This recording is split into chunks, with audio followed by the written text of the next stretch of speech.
Banan Masri and Dominic Chambers from MaktabiTech, thank you very much for joining us. Thanks for having us. Yeah, Always appreciate pleasure it. talking to you, Guy, and the team here.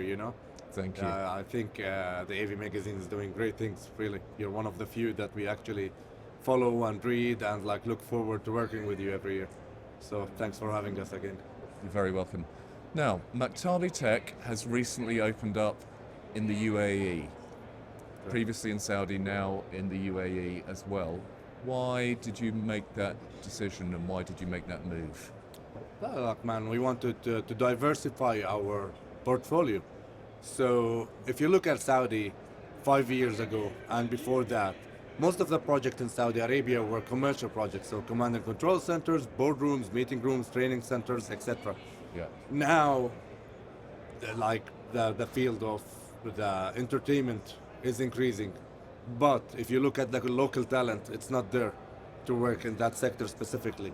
So what we did is we went to Dubai, we expanded our team there, and we hired people like Dom here, who's experts in entertainment projects, expert in they added to our portfolio. We have a bigger variety of team now that can do many more type of projects.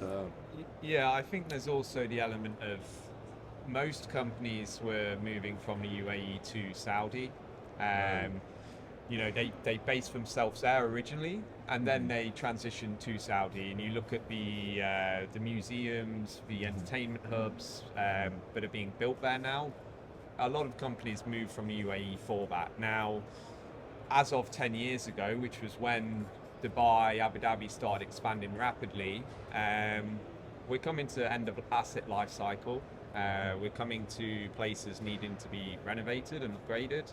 So it's left a bit of a gap as well, because it's hard to split between the full region. Yeah. So there was a few reasons, but opportunity, I think, and the different sectors is the big one. Is UAE really that different from Saudi? I'm based in London.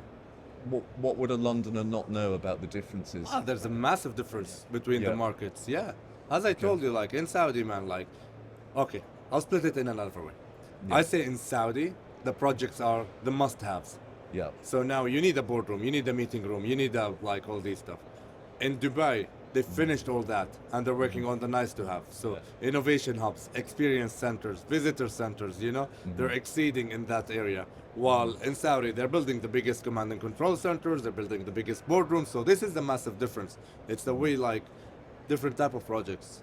Do those projects require different skills at all? For sure. 100%. I think if we look at the skill sets, certainly between Maktabi Saudi and Maktabi UAE, the sectors are completely different, and the type of equipment that we're having to spec on projects and install for all that are require completely different people. Very much Banner's team is focused around a lot of control systems, a lot of audio systems. In our sector, it's a lot of lighting. It's a lot of pro audio, experimental softwares, etc., to kind of really push the boundaries of technology. You can see it when you try to sell an acoustic speaker. Yeah. In Saudi, it's very hard.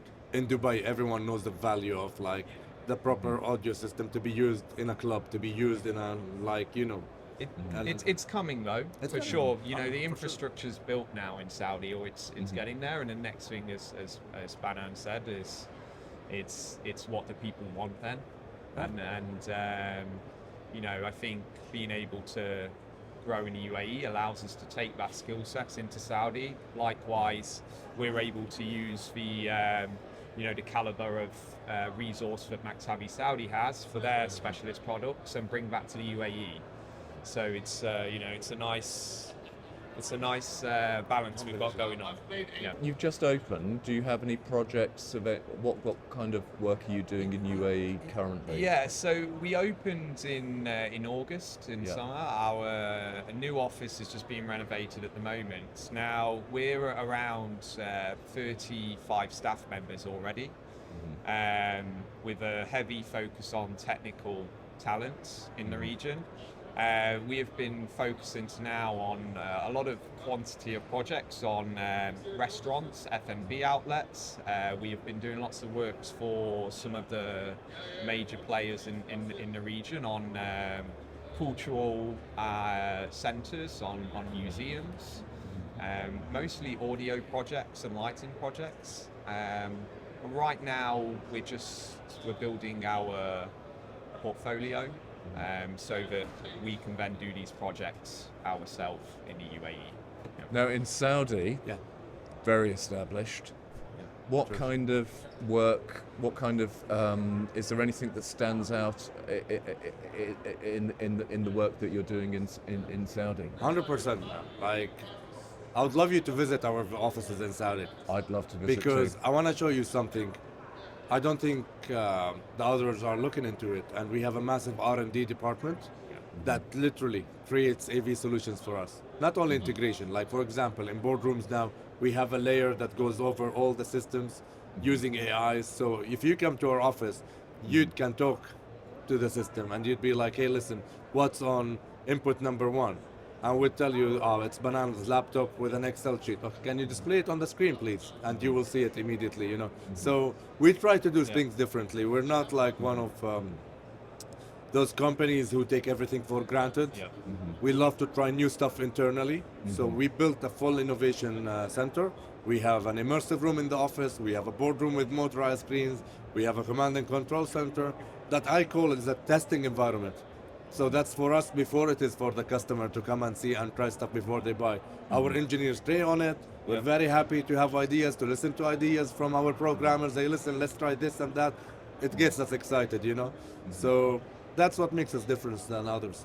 Yeah. Yeah, there's no sitting back, being comfortable with what we have. You know, the R&D and the AI department are coming up with some really impressive stuff that will be coming to market soon.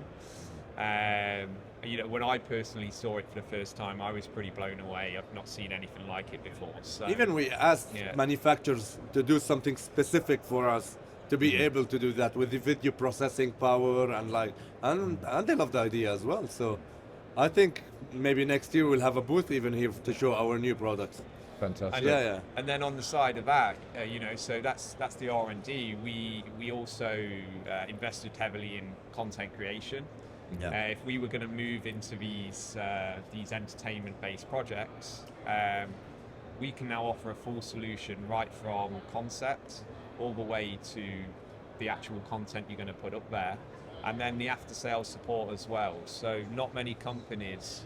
I don't think there's one company in AV within Saudi. It's a Saudi-based company that does that. So, yeah. We did a lot of things different. One of the things we added as well is like we took a very big warehouse.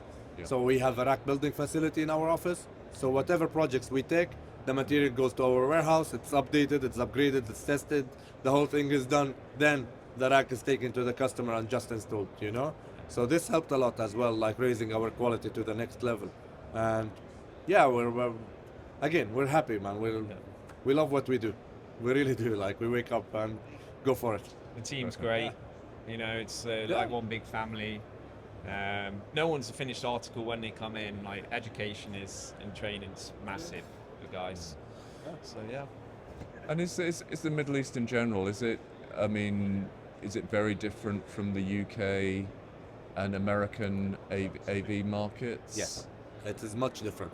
What's And it? I think one of our best features is bridging the cultures. Yeah. We do that properly. Yeah. You Yeah. know, a lot of people like they speak English, they understand the cultures, but like if you look at the market, it's completely different. You know, there's different rules, there are different brands as well. You'll find in UK some brands are really strong, while in the Middle East other brands are dominating the market. You know, It's the more established market, you know, in the UK and the US, and the clients generally know what they want and a bit more about what they're paying for.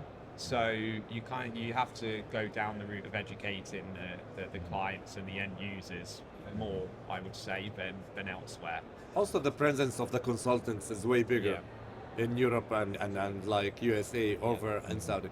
Like if you go to Saudi Arabia now and you ask for an AV consultant, not gonna find any. So you'll find these big consultants relying on system integrators to do the designs for them, give it to them for free, they sell it. So that's a different approach, you know. And in Dubai, no, that's different as well. Like they do have many of these, but yet it's not saturated yet. Yeah. Well, that's that. I think that's been a very great introduction to the UAE, to Saudi, and to the Middle East in general. Love to see you here with your own stand. Love to see you in Saudi and thank you the so UAE as well. Thank you for joining Thank you us. so much, Yeah, guys. thank We you. really appreciate your time. Appreciate it.